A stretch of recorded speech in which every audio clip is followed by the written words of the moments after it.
la sintonía. Rápido, la sintonía, rápido. Buenas noches, esto es Soledades en Frontera Radio. Hoy no empezamos como siempre.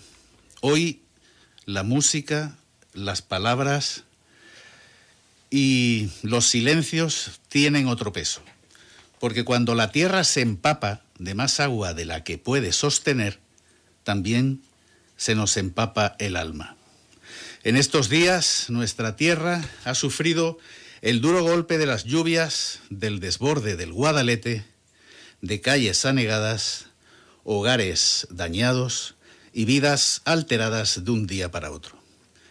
Desde aquí queremos mandar un abrazo inmenso a todas las personas que lo han perdido todo o casi todo, a quienes miran ahora su casa con tristeza, a quienes aún sienten miedo cuando vuelve a llover.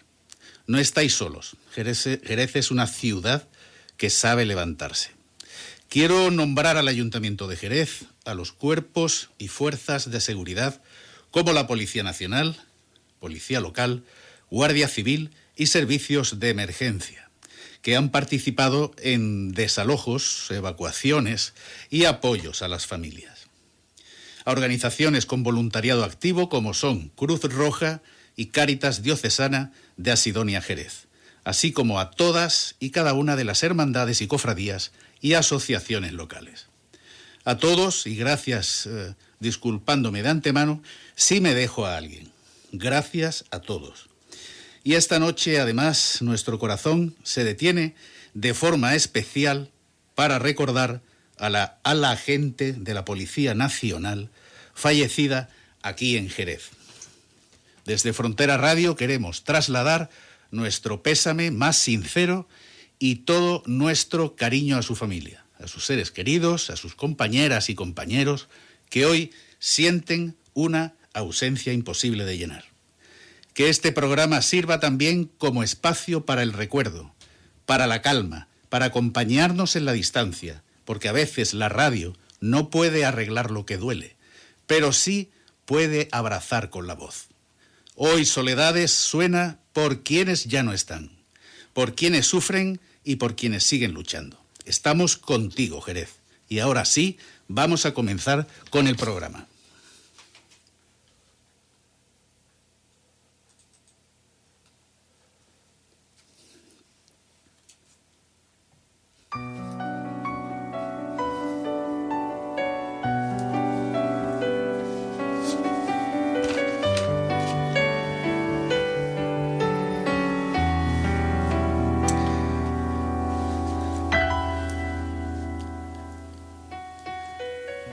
Bienvenidos a este rincón de encuentro que llamamos Soledades.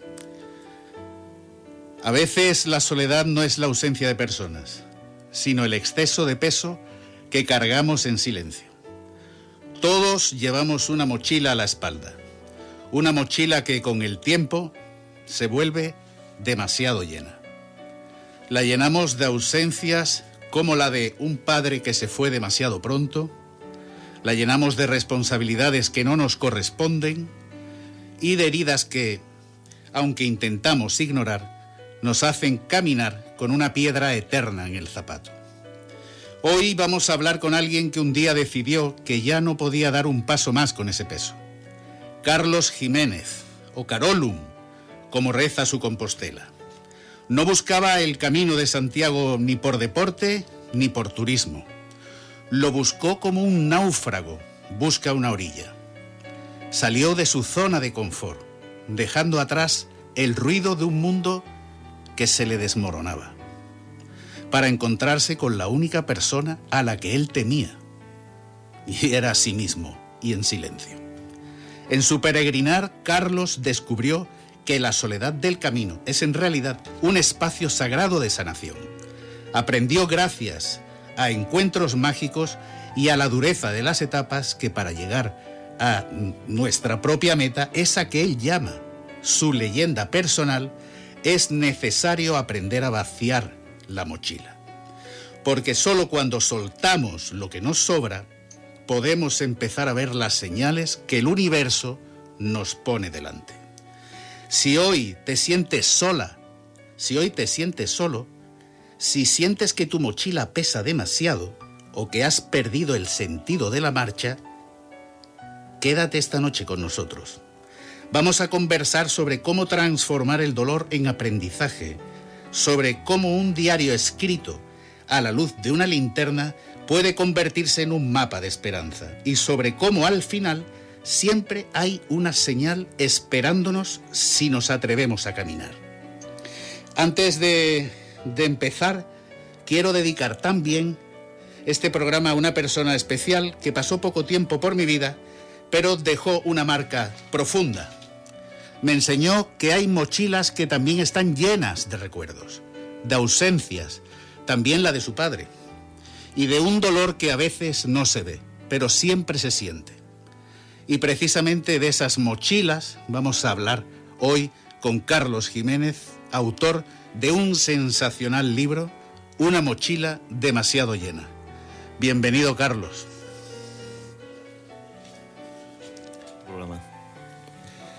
Muchas gracias, Antonio, por invitarme a tu programa. Muy bien. A ver, hablábamos, yo me he leído el libro.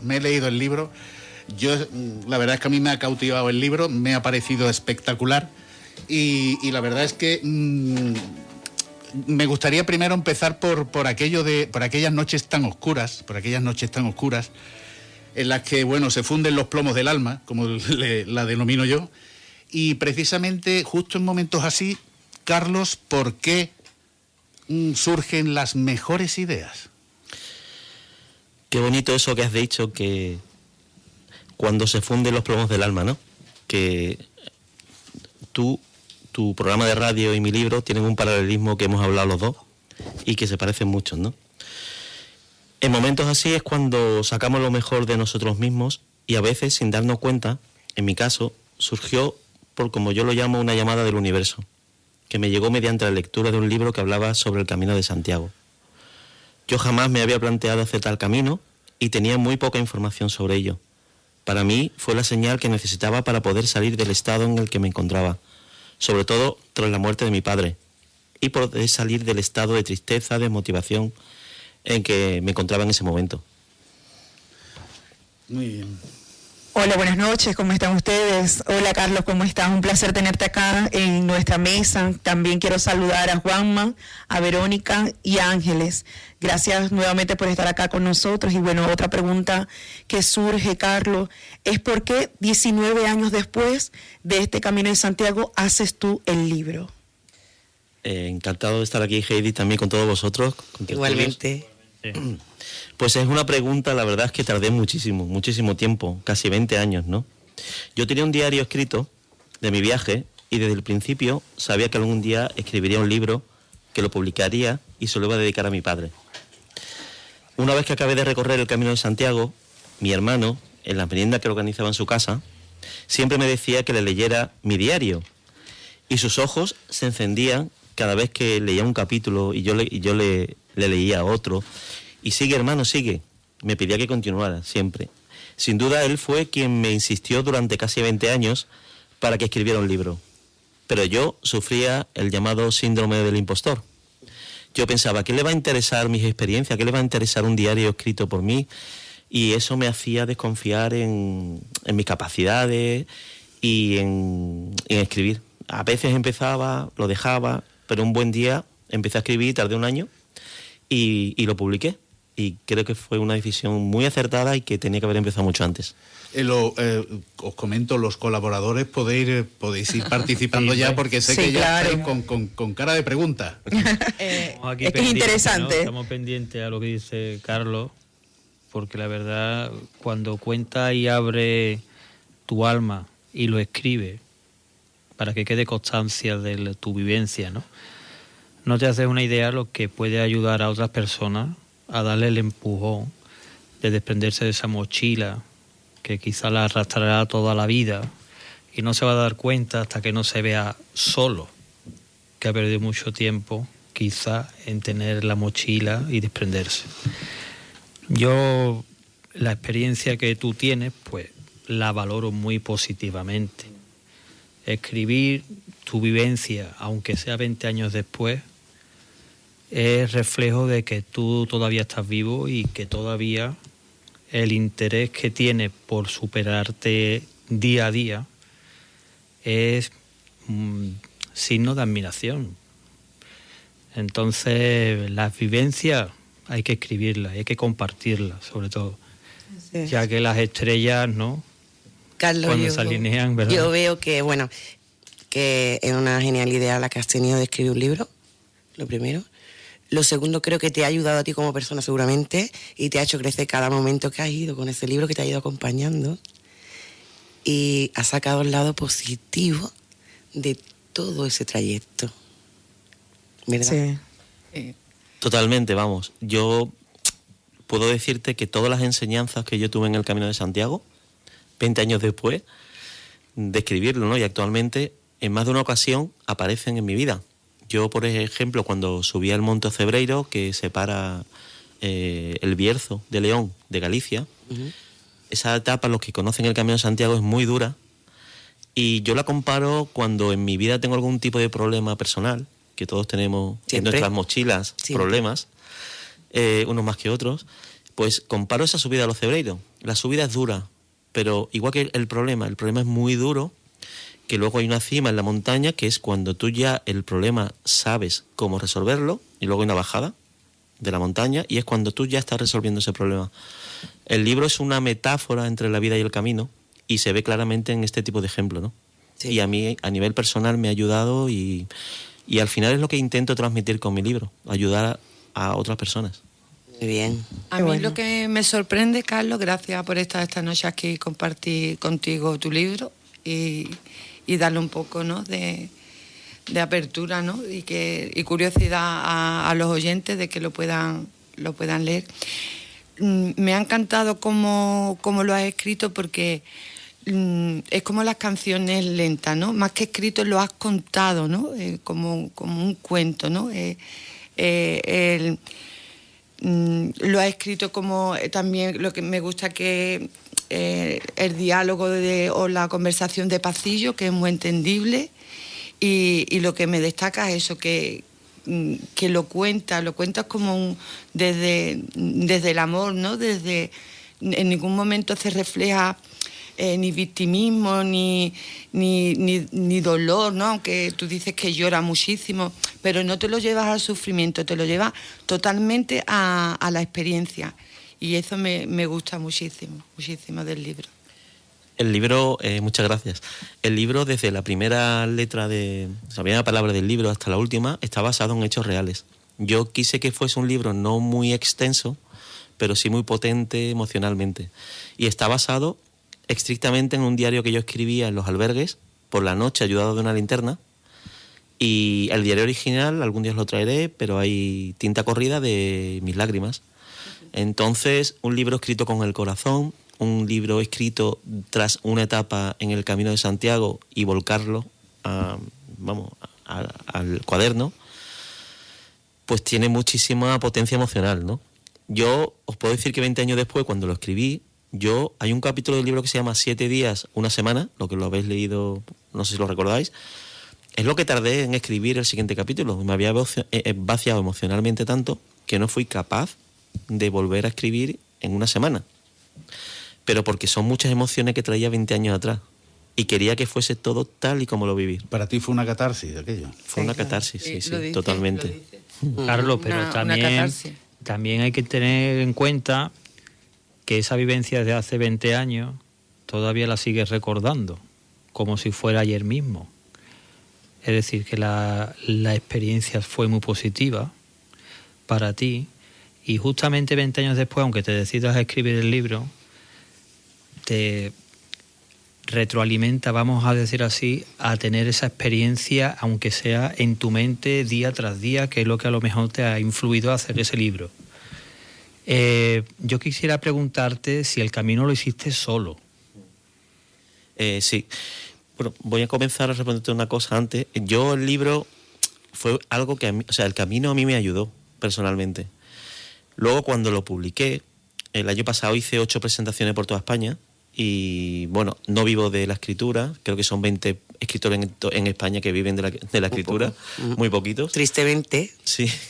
Entonces, la fuerza que a mí me impulsa a hacerme kilómetros con mi coche, a ponerme delante de un auditorio, llevar mi mensaje, es porque, igual que a mí me ayudó, yo estoy convencidísimo de que este libro va a ayudar a muchísima gente, y estoy convencidísimo que yo he vendido ya 1000 libros en un año, que no me lo podía creer tampoco, 1000 libros son muchos, pero estoy convencidísimo que esto es muy poco con lo que se va a vender. Actualmente se está traduciendo al inglés, al alemán, y sé que es un libro que se va a leer en cualquier país del mundo.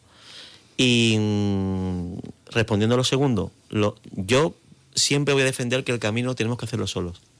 En mi caso yo lo hice solo, y creo que si lo hubiese hecho acompañado, hubiera sido muy diferente. Totalmente. Por un lado, cuando vas solo, tú planificas tus etapas por tu cuenta. Tú dices, pues me voy a parar en tal sitio, voy a tal sitio. Y no tienes tiempo. Claro, no tienes tiempo, pero también te digo, nunca estás solo en el Camino de Santiago. A eso iba yo ahora, porque te iba a preguntar precisamente, iba al hilo de lo que tú estás contando. Estamos viendo por tus palabras que el Camino a Santiago es como una metáfora de la vida. Y van apareciendo personas. Entonces, en ese Camino a Santiago, ¿qué recuerdas de los peregrinos y qué aprendiste de cada uno de ellos? Si recuerdas los nombres, que creo que sí. Todo. Yo os voy a comentar una cosa, que parte del aprendizaje potente que tuve yo en mi peregrinaje fue la interacción con los peregrinos. Yo he conocido peregrinos, me acuerdo ahora, de golpe me viene a mi cabeza, Alain Bézard, un francés. Este hombre era vagabundo profesional. Vagabundo. Este fue el que vivía en China, casado con una china, fue por tabaco y no volvió. Eso existe. Es una realidad, ¿eh? Eso existe. Este hombre fue por tabaco y nunca más volvió, y se fue a vivir a Kazajistán. ¿Y qué enseñanza obtuviste de...? Pues mira, él... yo al principio me cabreaba con él, porque yo llevaba una mochila muy pesada, sí, físicamente, muy llena. Porque ahora luego, si queréis, comentaremos el tema del peso de la mochila. Y ese hombre iba siempre sonriendo, era un hombre delgado con una bolsita. Yo cada vez que lo veía decía, me cago en la leche. Y tú con un petate, claro, ¿no? Yo cargadísimo. Con un petate que no veas. Es un potente aprendizaje el que me dio también luego, que para caminar por la vida... No hace Hay que falta estar tanto. ligero, hay que estar ligero. Ya antes te la vaciaron. Antes que el francés. Un tal Sí, Pablo, ¿no? sí, antes que el francés me lo hacían, pero yo me lo iba encontrando a este por las etapas, así, con la pero bolsita. antes ya te la vaciaron, y lo vi, más que metáfora, lo vi como en la vida real, ¿no? Ya tú te estabas dando cuenta y estabas tomando conciencia de que es verdad que no se puede llevar una mochila ya de emociones, porque se reflejaba, ¿no? Yo veía que reflejaba las emociones por cada cosa que te sacaba de la mochila, y creo que tú ahí ya tomaste algo de conciencia de ese peso, ¿no? Claro, imaginaros, yo mi mochila, cuando la compré, no voy a decir la marca del sitio, por no hacer publicidad gratuita, pero yo la llené, yo metí un paraguas, metí un cargador, metía muchísimas cosas que lo que hacían, sí, eran cosas que necesitaban, no eran imprescindibles, pero sí es verdad que yo llegaba hecho polvo, cuando llegaba pues claro, llevaba mucho peso, claro, que no necesitaba. Al final, esto es un paralelismo con la vida. Total. ¿Cuántas cosas cargamos? Solo como por precaución. Pues Claro, No, pero- yo lo que digo es que esa mochila refleja la mochila de nuestra vida, Claro, de total. nuestro sufrimiento y nuestro dolor. Yo- Ahí es donde Claro, Es que lo tenía mucho que ver eso. Al final, si te das cuenta, lo interesante y al final la enseñanza del libro es que tenemos que vaciar nuestra mochila de culpas, de todo. de miedos, inseguridades, relaciones de tóxicas, juicios. Yo tengo una norma. juicios, y llenarla de que- amor, de amistad, de esas cosas que todo. no pesan tanto y te hace tu vida más fácil. Yo tengo una Sí. norma. Cuando llego a casa, llego con mi mochila, entro por la puerta y vacío la mochila. Eso es súper importante, dejar atrás todo lo demás y estar feliz. Es que también el camino, cuando metes todo eso en la mochila, que es físico, como tú dices, el paraguas, el chubasquero, yo creo que también es un poco el miedo a lo desconocido, a lo que te vas a lanzar y no sabes lo que te vas a desprender. En la mochila llevan las inseguridades. Las inseguridades. de es decir, dónde sale. Esas son las inseguridades. Si Y va a la- llover, quiero tener el paraguas. Claro, inseguridad, Si exacto. quiero comer, quiero tener el bocadillo. No te paras a pensar que en el camino hay perales. Yo admiro al hombre de la bolsa que no ha pensado en nada de eso y ha ido a la aventura, que es lo bonito también. Claro, y volvemos a la pregunta que hizo él, cómo me influyeron los peregrinos, ¿no? Que estábamos ahí Sí, con el francés. es verdad. Entonces, ahora luego seguimos por ahí, por el otro lado, que es interesante. Pero el francés mira, os voy a contar una cosa que vaya a decir, ¿es posible? Este francés era vagabundo profesional. Este dormía en la calle, en Kazajistán, donde Que pillara. podía. Que cayera la noche. Hablaba varios idiomas, leía muchos libros. Y un día, en una etapa, me dice, me voy a dormir una siesta.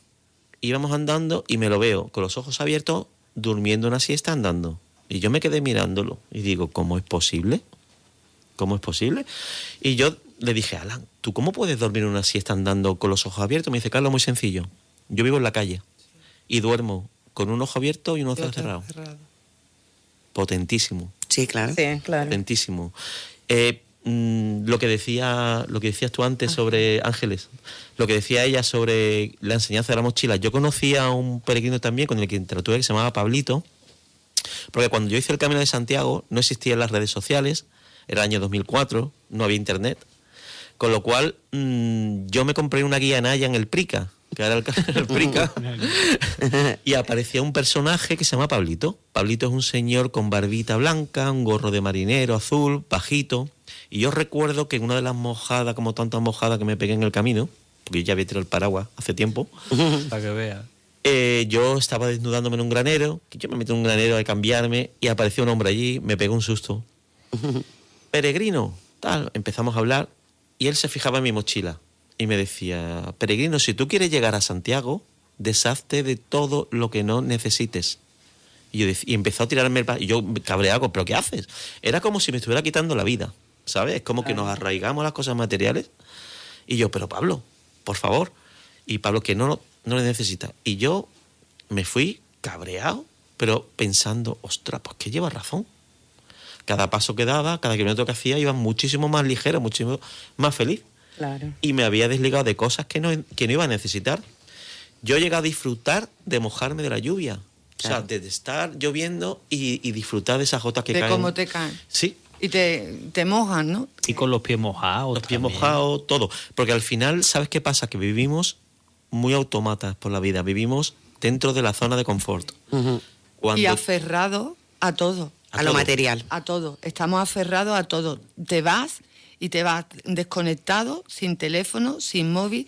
Y ahí es cuando yo percibo en tu libro que es cuando vas empezando a tener un estado de conciencia gradualmente. Y todas estas personas que te van viniendo a un aprendizaje, que es lo que te he dicho yo antes que me venía, ¿no? Como venían todos a enseñarte cómo salir de esa tristeza, que creo que fue tu punto de salida para poder salir en el estado que estaba. Y tomaste esa decisión valiente, ¿no?, por tu parte, del cambio. Me gustaría decir con esto que a las personas que están ahí en la situación similar que la que podría tú estar, que si tienen oportunidad, que salgan como tú, ¿no? Mejor que tú no lo puedes transmitir. Es lo que decía, vivimos dentro de una zona de confort, dentro de una zona donde tenemos todo lo que necesitamos, con lo cual la mayoría de nuestras capacidades están dormidas.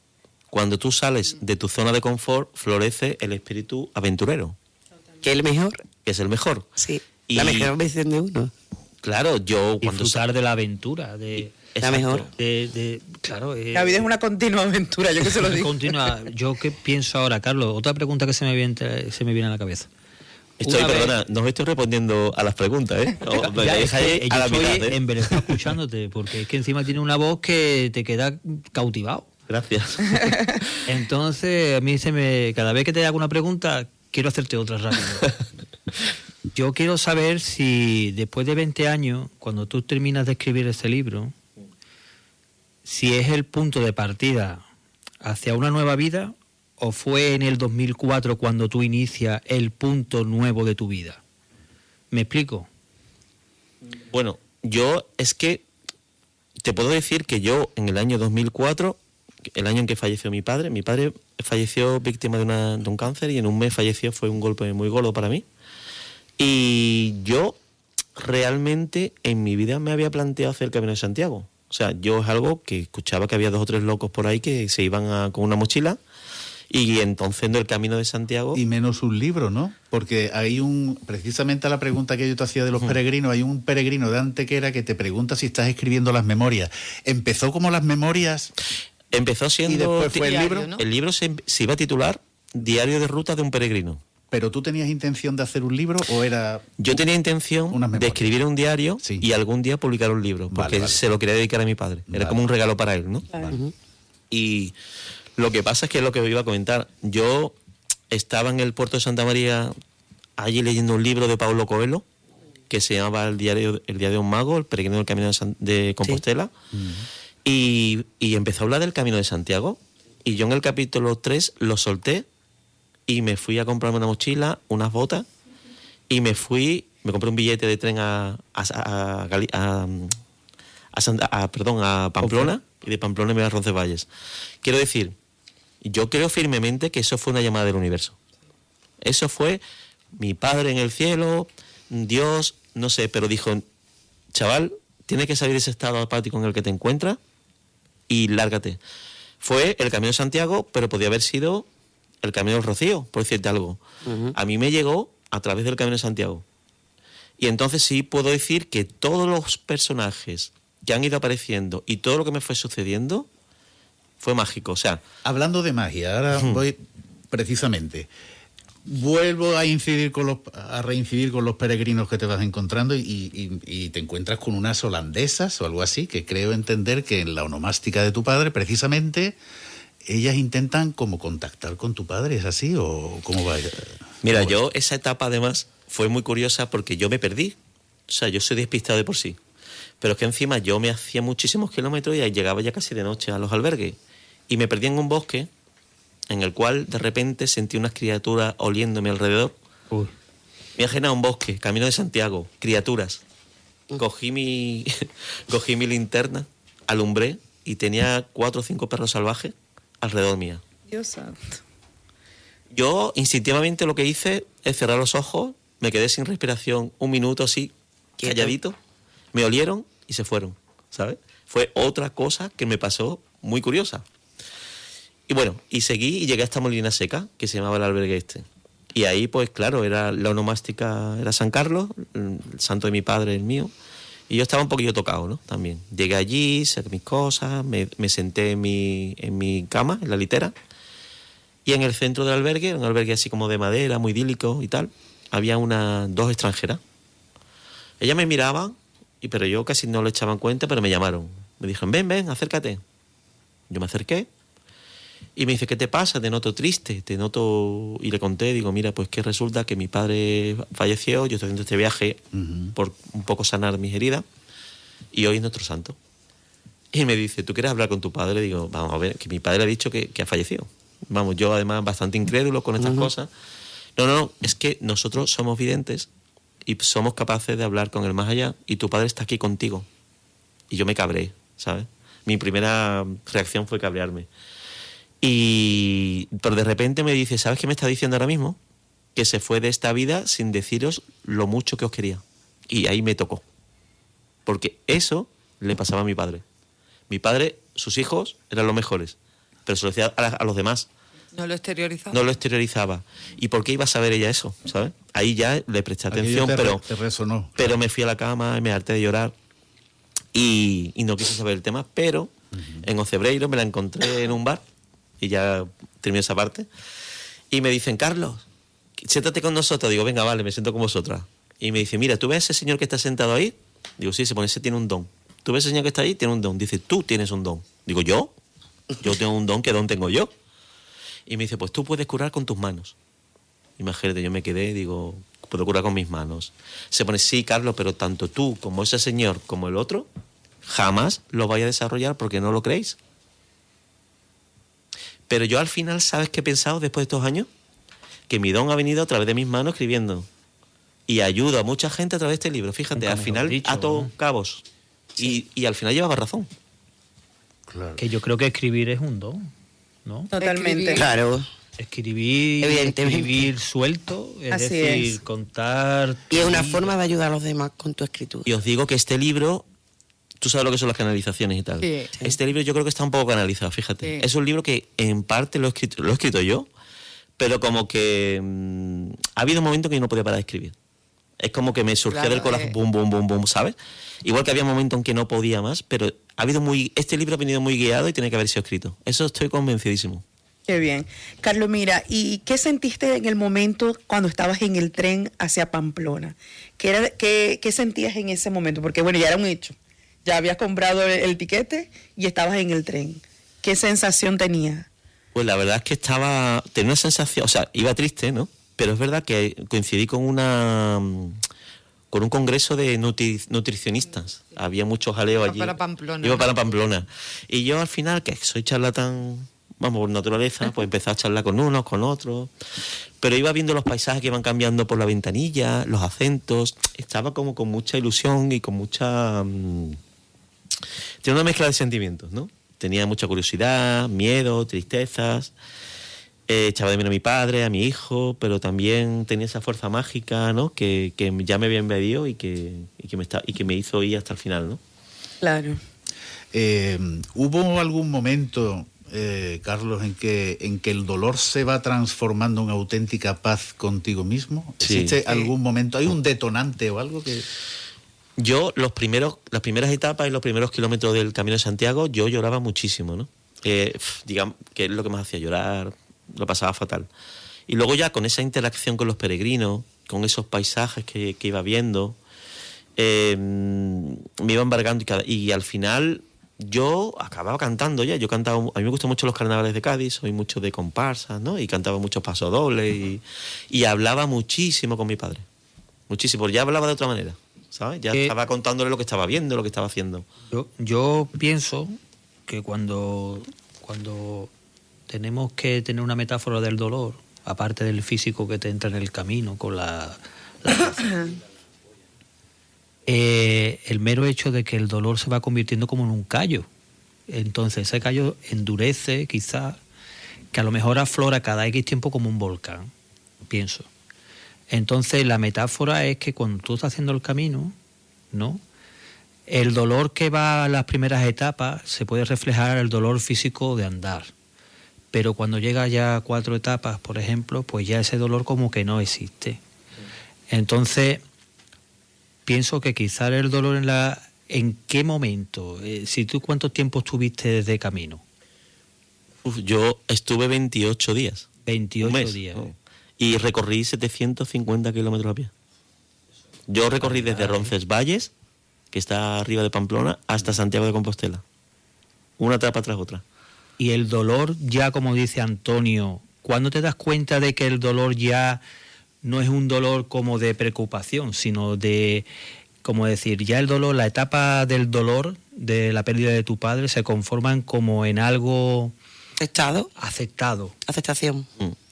Pues a medida que iba cumpliendo etapas, a medida que iba interaccionando con peregrinos, yo incluso tuve peleas en albergues. Vamos, los que me habéis leído sabéis que, bueno, yo, claro, del cansancio pues roncaba, pues un alemán me ponía el bastón por debajo del colchón.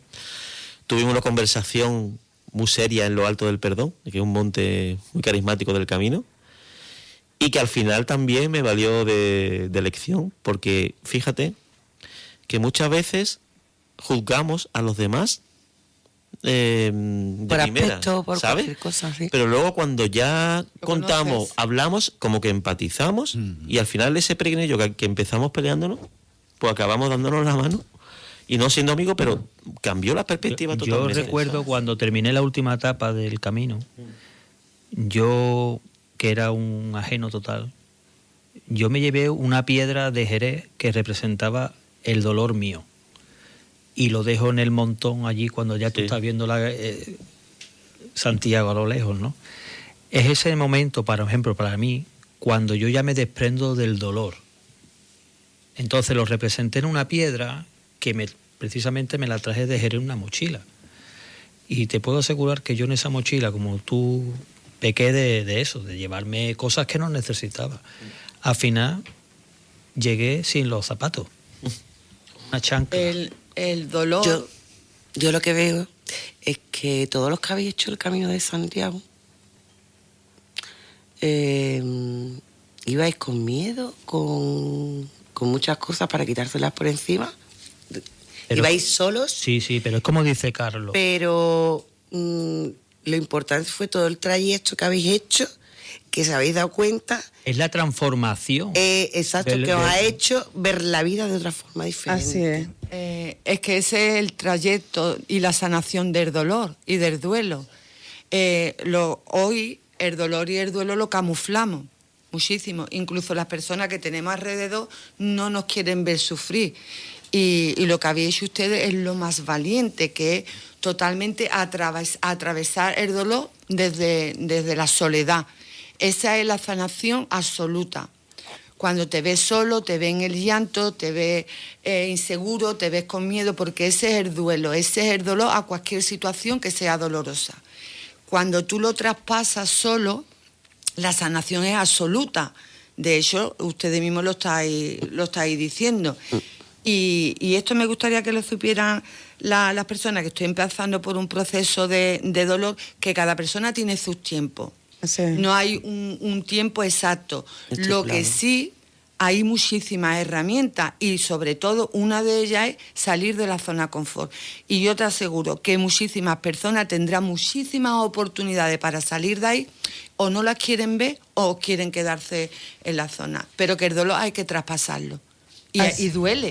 Y duele, pero cuando lo haces solo, en tus tiempos, y te sales del ámbito familiar, es mucho más sanador. Pienso que es como el ave fénix, que cuando Aquí hay una terminamos, pregunta- te surge de la ceniza Así y... es. Sí. Aquí hay una pregunta interesante que dice, ¿qué ibas soltando en aquella mochila? Ya habíamos hablado un poquito que parte de la mochila física, pues, que él tenía con la linterna, con el paraguas, todas estas cosas, es un poco el reflejo de la mochila emocional que cada persona tenía, o en este caso en el tuyo, Carlos. ¿Qué sentías tú que ibas perdiendo y en qué momento tú dijiste, bueno, como que ya pasé por el perdón, ya conocí el perdón, ya fuiste sanando estas áreas de tu vida? Porque yo pienso que las cosas se transforman, más que soltar, como que el dolor se transformaba en resignación, se podría decir así, Perdón. y en perdón, y la rabia en amor. Entonces, ¿en qué momento, qué ibas soltando y en qué momento tú percibías en el camino eso? Fue todo de forma gradual, ¿no? Porque, como decía, etapa tras etapa, era enseñanza tras enseñanza, que te daban peregrinos, que te daban situaciones. La que os dije de los perros fue una situación también que me hizo, una situación de miedo, ¿no? Otra situación también que en León me quedé sin albergue para dormir y al final me metí en una iglesia, me subí donde canta el coro arriba y me quedé a dormir. Y cuando cerró el cura, yo me quedé allí solo a dormir dentro de una iglesia con todas las imágenes allí, ¿sabes? Mirándome. Muerto de miedo, ¿no? Muerto de miedo. y al final son enseñanzas, son aprendizajes. El miedo no es tan miedo cuando te enfrentas a él, ¿sabes? No es tan peligroso. Yo me podía haber imaginado esos perros que me hubieran comido vivos, pero no me pasó nada. Podía haber pasado, pero al final el 99% de las cosas que imaginamos nunca suceden. Qué curiosidad, acuerdo. qué curiosidad, porque yo he leído tu libro y a Sí. mí me ha encantado y evidentemente de la enseñanza que yo obtengo de todo esto es que hay que ir liberando muchas cosas de la mochila. Me la pongo yo como así, como próxima asignatura pendiente ya. Qué curiosidad, esto ya es una parte he leído que te encuentras una fuente que daba vino. Sí, ¿Esto es verdad? eso es totalmente cierto. Vamos. Pues díselo a los oyentes, pues yo voy para allá.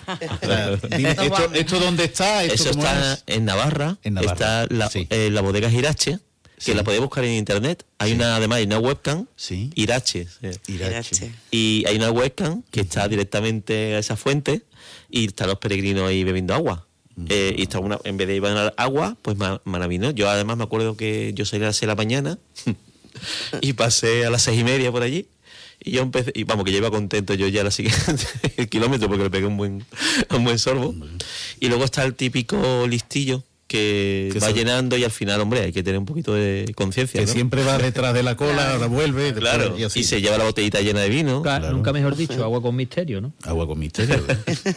Pero real, Carlos, existe. Ahora que has dicho tu conciencia, la palabra conciencia, ¿cuándo verdaderamente tuviste el despertar de conciencia? ¿19 años después?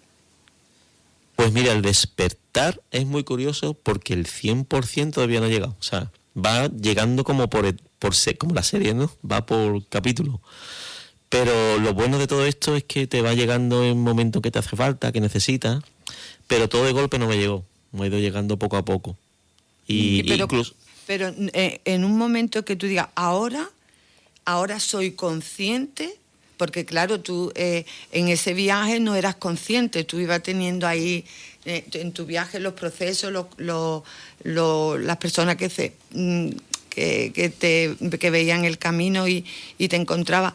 Pero ¿en qué momento tuviste ese despertar o empezar, ¿no?, a despertarte conscientemente de lo que verdaderamente habías vivido y lo que habías dejado allí, en Santiago? Es complicado. Date cuenta que incluso el libro tardé 19 años en escribirlo, ¿sabes?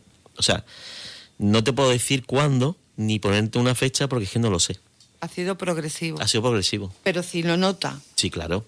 Y lo noto ahora, 2004, 2026, todavía me pasan cosas que si yo, cuando me pasa en la vida algunas cosas, pues esa enseñanza que tuve en el camino me ayuda, ¿sabes? Y todavía te va a pasar más. Y todavía más. Antes Lo Heidi comparas. te preguntaba que qué objetos estabas liberando de la mochila. ¿Es el libro el último objeto de esa mochila o sigues liberando objetos, sentimientos, etcétera, etcétera, de esa mochila? Sigo liberando, soy humano. Exacto. Y los humanos, hasta que nos morimos, no que terminamos de aprender. Desgraciadamente o afortunadamente. Entonces, día a día te suceden cosas diferentes. Sí, una constante renovación, Sí, una constante crecimiento. Pero tú sientes alguna liberación cuando se cumplen libros, ya se edita, Claro.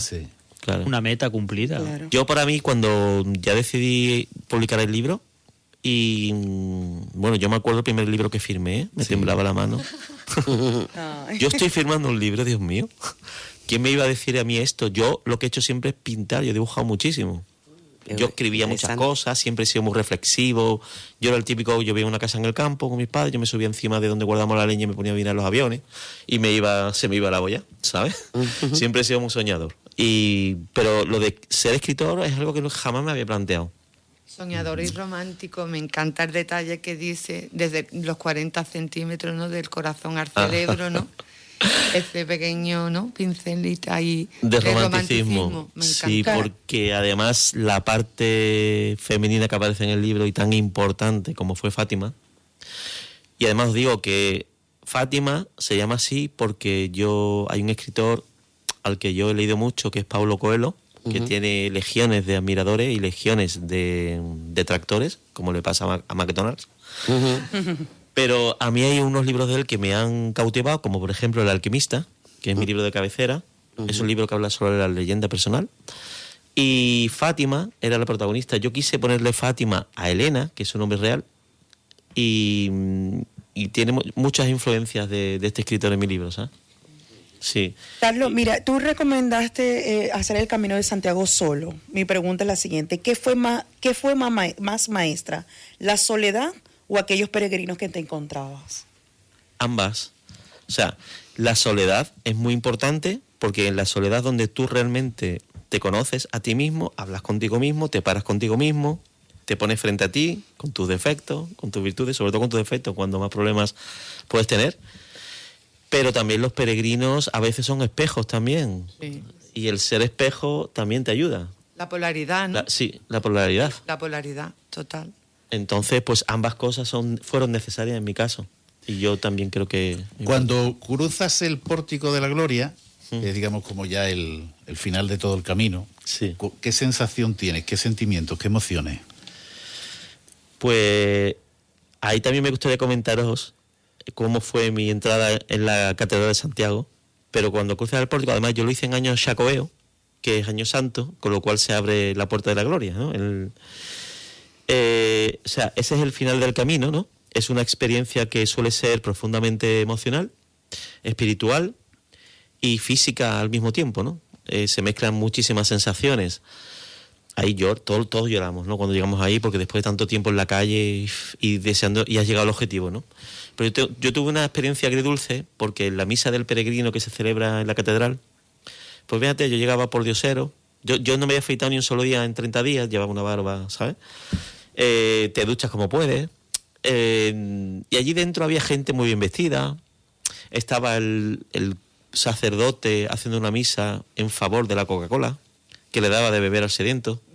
Y nosotros nos mirábamos, los peregrinos que estábamos ahí, diciendo, aquí nadie se fija en nosotros, que somos los protagonistas realmente de esto. Y claro, le habían pagado un sobrecito de un team building, una convención Coca-Cola, y estaban ahí poniendo la Coca-Cola por las nubes. Entonces tuve una sensación agridulce en este. Lo que sí es verdad, también era agridulce porque una vez que llegas a Santiago, ya has llegado y dices, ¿y ahora qué? ¿Ahora qué pasa? ¿Es incompleta? ¿Ahora qué pasa? No, que ha terminado y no querías que terminara, Claro, en verdad. Y sabes, y tú quieres preguntar algo relacionado a este tema, ¿no? Sí, una de las cosas que te queríamos preguntar es que ¿qué marcó más, el proceso del camino o el resultado final? Sin duda, el proceso siempre. siempre. Cuando estudias una carrera, realmente cuando ya tienes el título, hasta echas de menos estudiar, ¿sabes? Sí, porque sí. te estás formando, te estás... siempre cuando ya llega dices, es lo que te decía antes, ¿ahora qué? Y echas de menos pues esas etapas, esos kilómetros, eso, conocer a los peregrinos, Las amistades. las amistades. Las conversaciones. Sí, yo me El acuerdo trayecto es más importante que la meta. siempre, total, sí. siempre Mucho más. El es proceso mucho. Carlos, es- yo te quiero preguntar una enriquecedor. cosa que me tiene así un poquito en vilo. ¿Tú eres un hombre de fe? ¿Fuiste un hombre de fe? Sí, señor. Ahora Sí, la sí. fe Yo siente que es más tú. Yo he sido un hombre de fe, yo he estudiado en el Colegio de La Salle, yo he querido ser misionero, he tenido experiencias que no lo voy a contar ahora aquí, pero sí, soy creyente. ¿Qué pasa? Año 2004 me peleé con el jefe, que es Dios, porque no admito que mi padre se haya ido con 59 años, yo tengo ahora 55, tenía 4 años más que yo, y no entendía cómo un hombre que nada más que hacía trabajar se le había acabado su etapa, no entraba en mi cabeza. Y me lleva un montón de años sin ir a una iglesia, sin rezar. Enfadado. Y enfadado. Y sí hace 1 o 2 meses que volví a ir a la iglesia, pero ya porque parece ser que voy superando esa parte. He sido muy radical, lo admito, pero el dolor es muy fuerte. Yo no... Para que vea que muchas veces la fe es cuestión de tiempo, aunque nunca se pierde. Siempre tienes la sensación de que te falta algo. Entonces yo creo que el camino, cuando terminaste la última etapa, es quizá la fe de tener ya tu vida terminada, ¿no? Ahora te tienes que poner un nuevo reto. Creo que te quedan algún reto todavía que ponerte. Uf. Un Yo segundo tengo libro quizá. muchísimos proyectos, gracias a Dios. En eso me siento afortunado porque me faltan horas del día. Yo antes de escribir el libro sí he dado charlas motivacionales en asociaciones de vecinos, a niños que han dejado los estudios, me preparaba mi PowerPoint, yo estaba haciendo la carrera de psicología, pues con otro compañero nos íbamos y dábamos una que se llamaba ¿Qué harías si no tuvieras miedo?, ¿no? Siempre me ha motivado el tema de ayudar, ¿no?, en ese sentido. Y sí, estoy escribiendo ya el segundo libro y también estoy preparando guiones de charlas motivacionales para impartir en fundaciones, empresas... ¿Te ves el día de mañana con tu hijo haciendo otra vez el camino? ¿Acompañado esta vez? A ver, me gustaría, pero no me veo así como una cosa, un objetivo, porque a ¿No te mí... gustaría compartir? Es que ¿sabes Es qué que se pasa? crece más solo. Lo mismo. Pero os voy a contar No una será lo cosa. mismo. A mí me pregunta cuando presento mi libro en una asociación del camino, pero Carlos, has escrito un libro y nada más que he hecho el camino una vez, yo he hecho el camino 10 veces, 15 veces. ¿Nos ha encontrado? Claro, para mí el camino de Santiago me valió esa vez, seguramente. Si vuelvo no va a ser igual. No. Pero a lo mejor mi hijo encuentra el camino por otro lado, o, ¿sabes? Para mí no es un objetivo ese de... Sí, a lo mejor disfrutaría con él en el sentido de que, bueno, naturaleza, visitar sitios bonitos y tal, pero no pensando en... Voy a hacerte una pregunta Sí. quizás un poco más trascendental, pero más profunda, ¿no? Sí. Has hecho el Camino de Santiago, has escrito un maravilloso libro, Sí. una mochila demasiado llena. Para ti, ahora, ¿cuál es el sentido de la vida? Uf, esa pregunta es un poquito para hablar un montón de... Para tener otro programa, ¿no? para tener otro programa.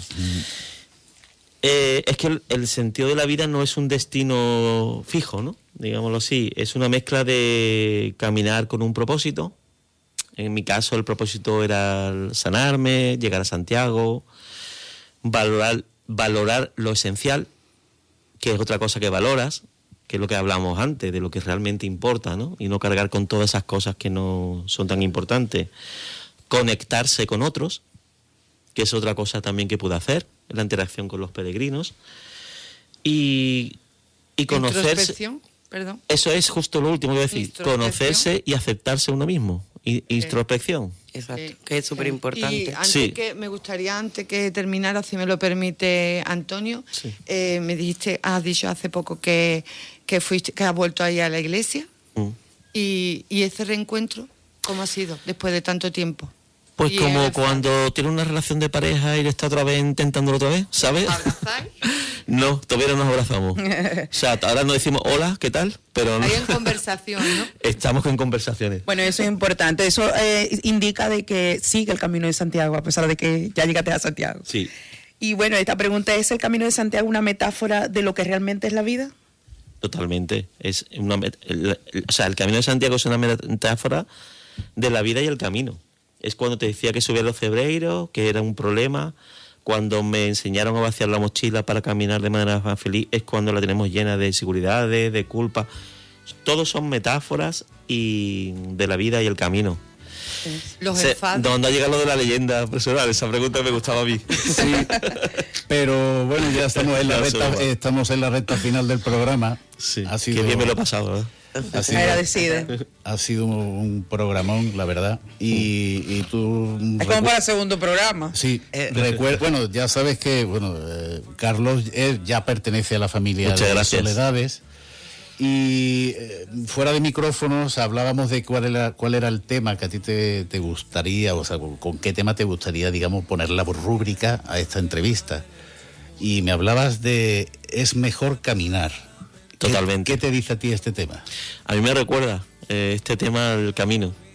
Y es mejor caminar, y si escuchas la letra atentamente, te dice muchas cosas muy profundas. Es un tema romántico. Tú mismo ya lo estás diciendo, así que le vamos a dejar a los oyentes, disfrutar de este tema que has escogido tú, es mejor caminar, y emplazar a todos los oyentes pues para el jueves de la semana que viene a las 8:30, donde trataremos un tema muy curioso, la soledad y sus misterios. Vamos a pasar un poquito de miedo con Adrián Martínez, así que os dejo con Es mejor caminar. Y desde aquí muchísimas gracias, Carlos. Muchas gracias a vosotros. Gracias, Y Carlos. gracias por Gracias, tu Carlos. magnífico libro. Gracias por tu Muchas gracias. Pues nos vamos Regalándoles por otra casualidad. oportunidad de empezar con su pie bueno y llamando. Y 1000 veces más tendrán que recorrer la vereda más incierta y perdonar. Mientras no les lluevan piedras les irá mejor que bien. Ojalá que el sol no deje de brillar. Es mejor caminar que parar y ponerse a temblar. Es mejor caminar que parar y ponerse a temblar.